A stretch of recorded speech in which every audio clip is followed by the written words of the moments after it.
What if your deepest wound contains your greatest strength? In the quiet corners of support groups worldwide, an extraordinary truth unfolds. Those who have endured the darkest suffering often become the most powerful healers. Maya discovered this paradox at age 33, when the car accident that shattered her spine and her faith in the world ultimately led her to transform the lives of hundreds of trauma survivors. The scars that once made her feel broken became the very source of her healing power, embodying Carl Jung's profound insight that the wounded healer carries within their pain the seeds of redemption. Maya's story began with shattering glass and twisted metal on a rain-soaked highway. One moment she was driving home from work, humming along to her favorite song. The next, she was trapped in wreckage, her legs crushed, and her world forever altered. The physical rehabilitation was grueling, but the psychological aftermath proved far more devastating. Maya found herself drowning in waves of depression, anxiety, and existential despair. Why had this happened to her? What was the point of continuing when her life had been so violently disrupted? For months, Maya isolated herself from friends and family, unable to bear their well-meaning sympathy or their awkward attempts to find silver linings. Her identity as an independent, confident woman felt obliterated. She struggled with mobility devices, chronic pain,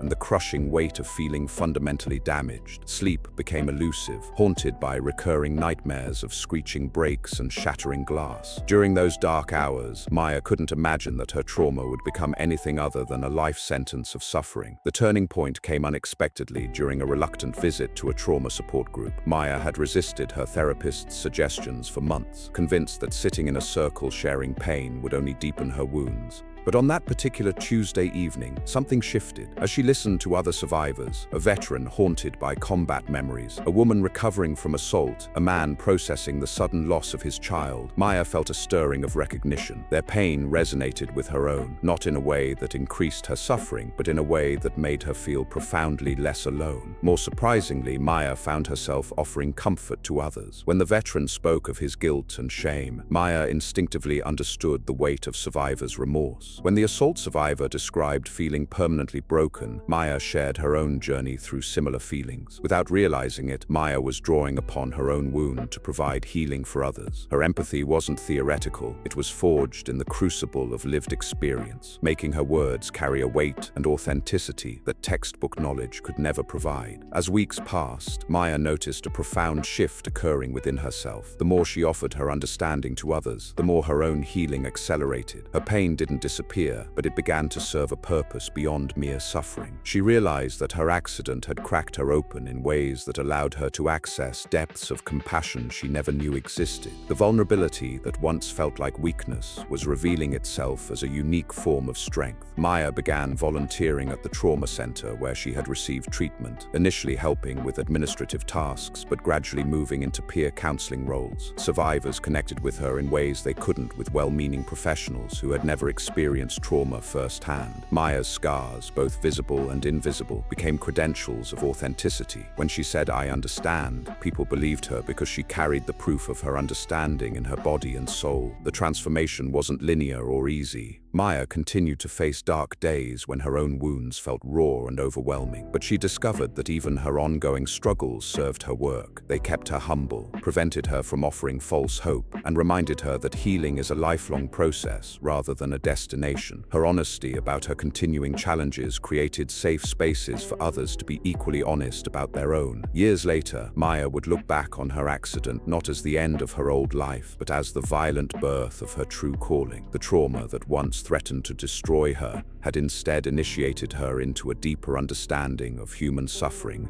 and resilience. She had become what Jung called a wounded healer, someone whose own injuries become the source of their power to heal others. Her superpower wasn't in vulnerability, it was the profound strength that emerges when wounds are transformed from sources of shame into wellsprings of wisdom. Maya's journey from victim to healer illustrates a fundamental truth about trauma. Our deepest wounds often contain our greatest gifts to the world. The very experiences that break us open can become the channels through which healing flows, not just for ourselves, but for everyone whose path we cross. In learning to alchemize pain into purpose, Maya discovered that her trauma wasn't her curse, it was her calling. Jung described the wounded healer as an archetype rooted in ancient mythology and modern psychology, the individual whose own trauma equips them to guide others through suffering. This paradoxical figure appears across cultures, from the centaur Chiron, accidentally wounded yet revered as a sage healer, to shamanic practitioners who endure ritual ordeal before ministering to their community. The core of this archetype lies in the principle that a healer's depth of empathy, insight, and compassion springs directly from personal wounds. For Maya, glimpsing this archetype reframed her self-perception. She realized her accident,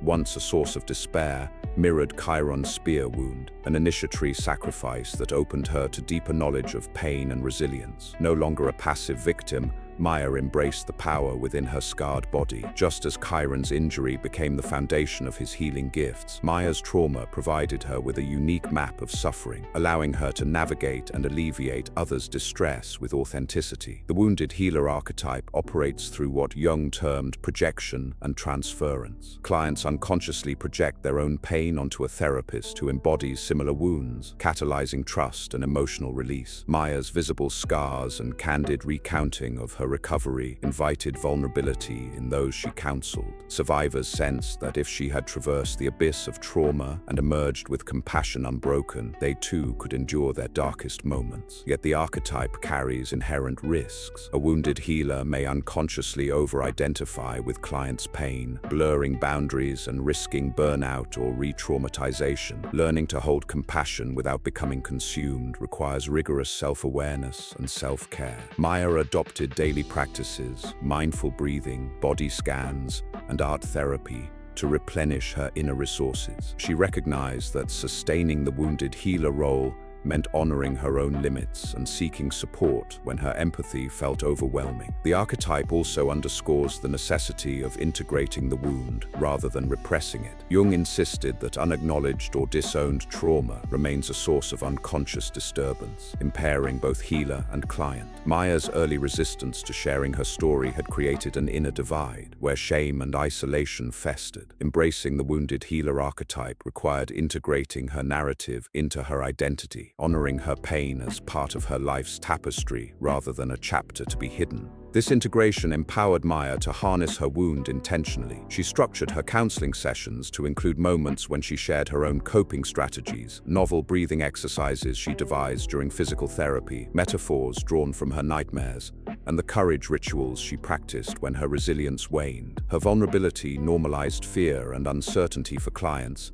demonstrating that healing is a journey rather than a destination. The wounded healer archetype extends beyond individual therapy into collective spaces. Maya organized community workshops and art exhibitions where survivors displayed creative works inspired by trauma. These events transformed private suffering into public testimony, enriching collective understanding of resilience. Attendees, survivors, and allies alike found that shared vulnerability created bonds of solidarity stronger than any solitary coping mechanism. Maya's embodiment of the wounded healer also influenced her professional collaborations. Healthcare professionals, inspired by her example, restructured their protocols to include peer-led support groups. Psychologists and social workers invited trauma survivors to co-design interventions, ensuring programs honored lived experience. In this way, the archetype rippled outward, reshaping institutional approaches to trauma recovery by centering the voices of those most intimately acquainted with suffering. Ultimately, the wounded healer archetype reveals a universal truth. Trauma need not be a life sentence of pain, but can become a crucible for developing the deepest forms of empathy and wisdom. By facing her wound directly,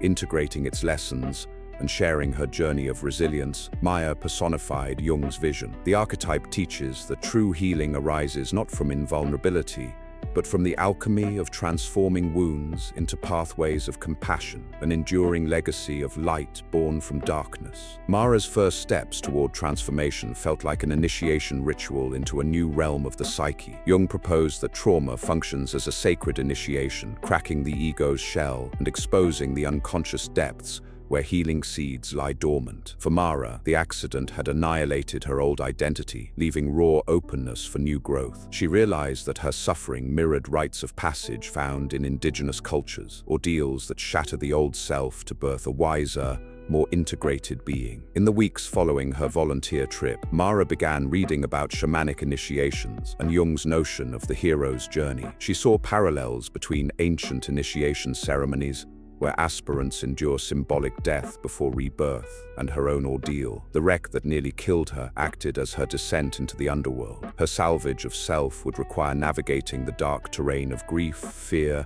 and vulnerability before emerging with newfound purpose. Mara's initiation unfolded through incremental thresholds of confrontation. The first threshold was acknowledging the accident's emotional toll. Initially, she denied her despair, masking it with busyness. But the more she avoided her inner pain, the heavier it grew. Drawing on Jung's advice to feel the feeling, Mara set aside daily time to sit with her pain, allowing it to run through her body as tears, trembling, or silence. These sessions resembled solitary vigil, an initiation into her own shadow. The second threshold involved embracing symbolic reenactment. Jung described active imagination as a method for dialoguing with unconscious material. Mara envisioned the accident scene in meditation, this time replacing panic with compassion. She mentally cradled her injured younger self, whispering reassurance. Through this imaginative ritual, the traumatic memory transformed from a source of terror into a healing encounter, her adult self offering solace to the wounded child within. The third threshold was ritualizing grief. Drawing from Jung's emphasis on ritual, Mara created a daily ceremony. At sunset, she lit a candle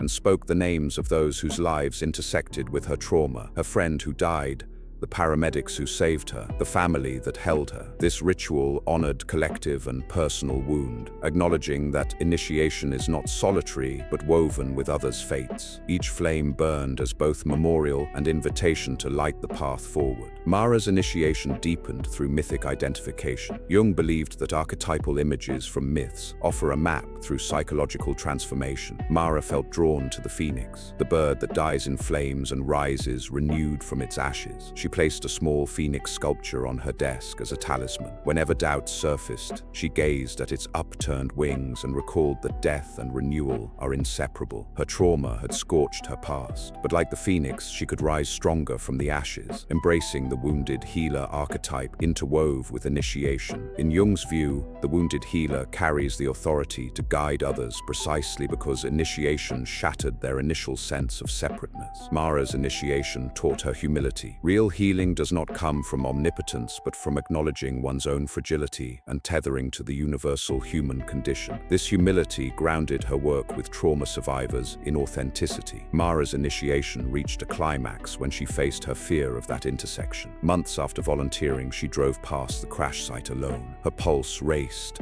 and memories burst forth. Yet instead of panic, a calm determination took hold. She paused her car, sat on the curb, and allowed the memory to wash through her. In that moment, she realized the initiation was complete. She could revisit her wound without being overwhelmed, and her trauma no longer dictated her life's course. Out of the crucible of initiation emerged a healer capable of guiding others past their darkest gates. Initiation, however, is not a singular event, but an ongoing process. Jung cautioned that individuals revisit initiatory themes at each life stage. For Mara, new challenges, unexpected health setbacks, relational upheavals, or professional setbacks reopened initiation cycles, prompting fresh voyages into her inner underworld. Yet now she carried the phoenix within, trusting that each descent and resurrection would deepen her compassion and skill as a wounded healer. Ultimately, regarding trauma as initiation, reframe suffering as an invitation to transformation rather than a curse. Mara's accident initiated her into the mysteries of vulnerability, shadow, and soul. Her initiation path,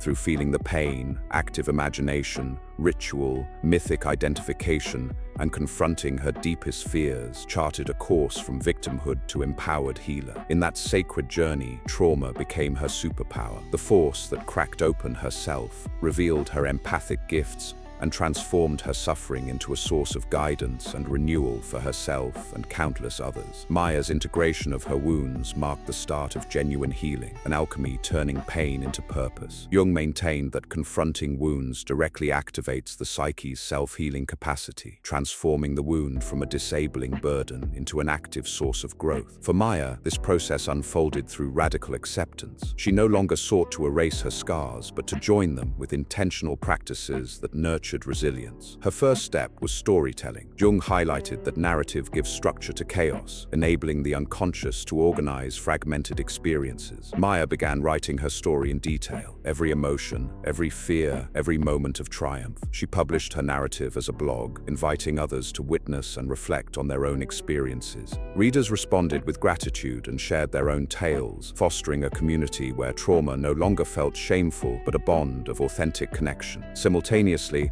Maya adopted embodiment practices. Trauma often lodges in the body, creating tension, dissociation, and chronic pain. Drawing on Jung's focus on the body-mind nexus, Maya explored movement-based therapies, yoga, dance, and somatic experiencing. In yoga's slow, deliberate poses, she breathed into areas of tension, honoring the memory held in her muscles. Dance allowed her to express emotions wordlessly, releasing grief through fluid motion. Somatic experiencing helped her track subtle shifts in sensation, teaching her to regulate arousal and reclaim bodily autonomy. Creativity became another vital channel. Jung considered art a doorway to the unconscious, enabling intuitive wisdom to surface. Maya painted abstract canvases using bold reds and calming blues to depict the interplay of trauma and healing. She held public art sessions where survivors painted alongside her, witnessing colors transform pain into beauty. These paintings weren't attempts to reproduce reality, but to give form to the formless, visualizing the internal process of integrating wounds. Community work further solidified Maya's healing. Jung argued that individuation doesn't occur in isolation, but within relational contexts. Maya founded a peer-led support network, training survivors in basic counseling skills. This empowered participants to become wounded healers in their own right, spreading the archetype's healing potential outward. Workshops combined psychoeducation with creative activities and movement, offering a holistic approach that addressed mind, body, and spirit. A central practice for Maya was ritual integration. Jung emphasized the ceremonial dimension of transformation.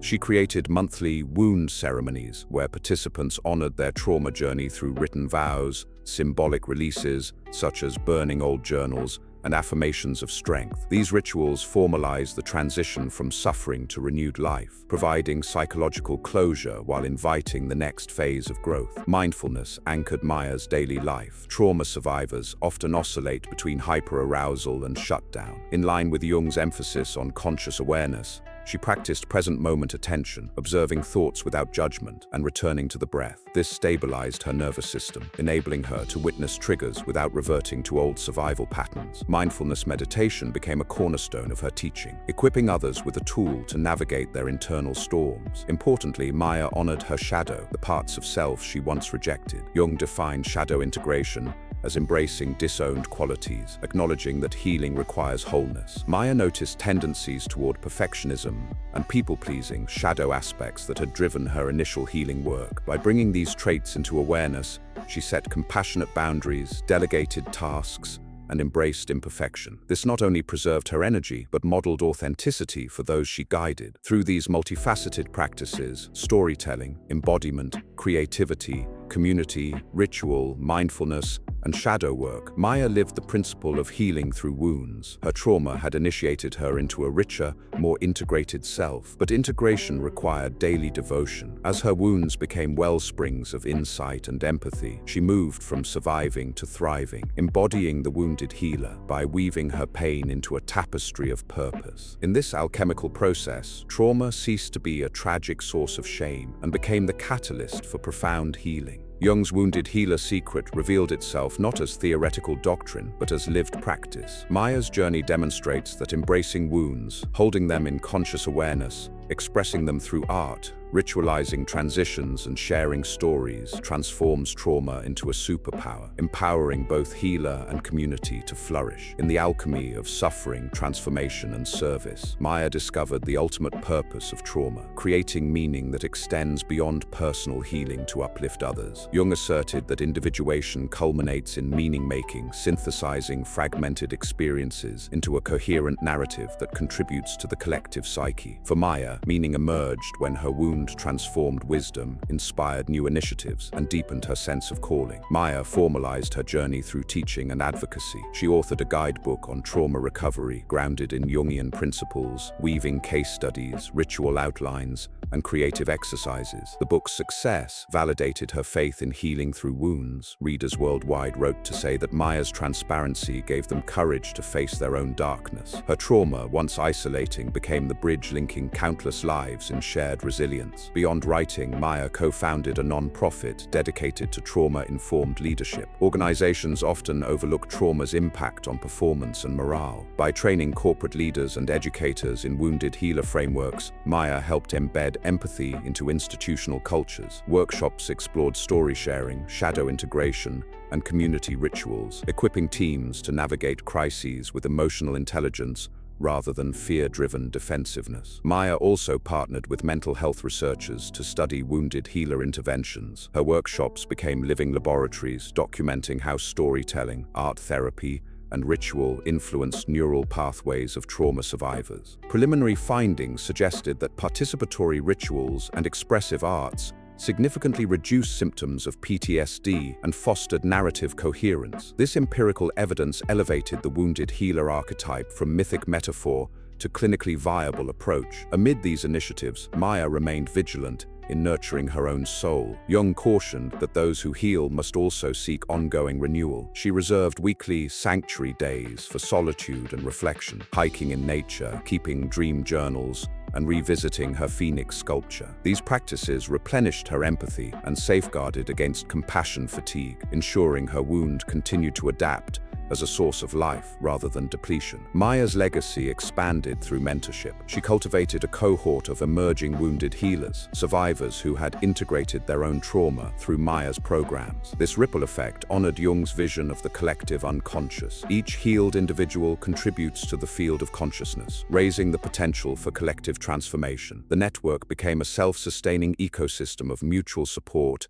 innovation, and advocacy. Perhaps Maya's most profound meaning-making occurred when she guided others in creating personal meaning maps, visual charts connecting life events, wounds, and emerging purpose. This exercise, blending Jungian active imagination and narrative therapy, helps individuals see patterns of initiation and resiliency woven through their histories. Participants often exclaimed at the beauty of their own transformative arcs, discovering that their traumas, once disorienting, formed the backbone of a life story of courage and purpose. In mentoring survivors, leading non-profit work, collaborating on research, and authoring resources, Maya actualized her trauma as superpower. Her wound informed every project, offering authenticity and credibility that theoretical knowledge could never match. The suffering she endured became the crucible from which healing methodologies melted, forged into tools that guided others through their own underworlds. Jung's wounded healer secret thus revealed its revolutionary potential. Individual wounds, when consciously integrated and purposefully applied,